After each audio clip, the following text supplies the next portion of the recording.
তো আজকে আমি আমার কিছু শাড়ি কালেকশন তোমাদের সাথে শেয়ার করব।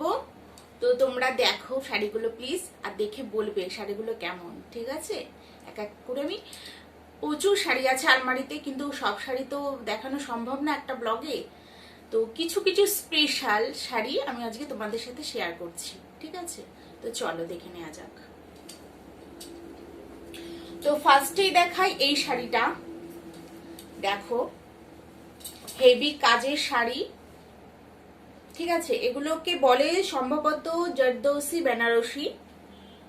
সারা শাড়িতে পাথর দিয়ে, পাথর আর জরির কাজ করা।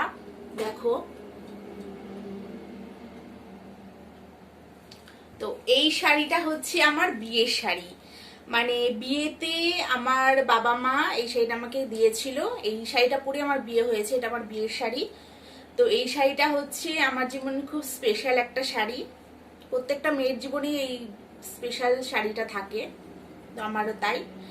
আর এই শাড়িটা কেনা হয়েছিল কাঁচরাপাড়া থেকে, আমিও গেছিলাম, আমি পছন্দ করে কিনেছি। তো বলবে শাড়িটা কেমন। ঠিক আছে, তো নেক্সট দেখাই আমার বউ ভাতের শাড়ি।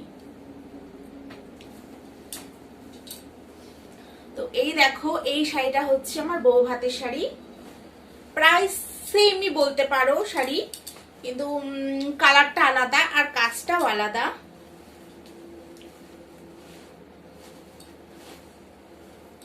তো তোমাদেরকে খুলে দেখাচ্ছি, দাঁড়াও শাড়িটা।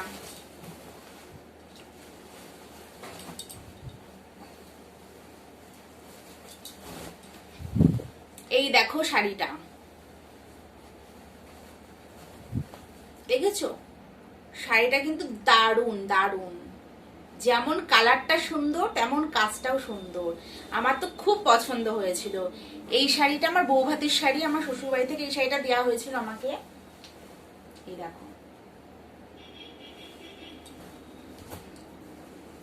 তো নেক্সট দেখাচ্ছি এই একটা শাড়ি। এই শাড়িটা ঠিক কি নাম আমি বলতে পারবো না।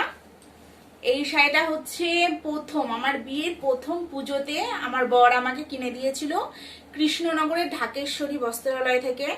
আমি আর আমার বর দুজনে মিলে গিয়ে পছন্দ করে শাড়িটা কিনেছিলাম। এটা হচ্ছে শাড়িটার আঁচল, আঁচলের পোরশন যাচ্ছে।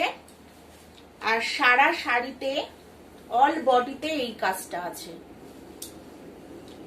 এই দেখো,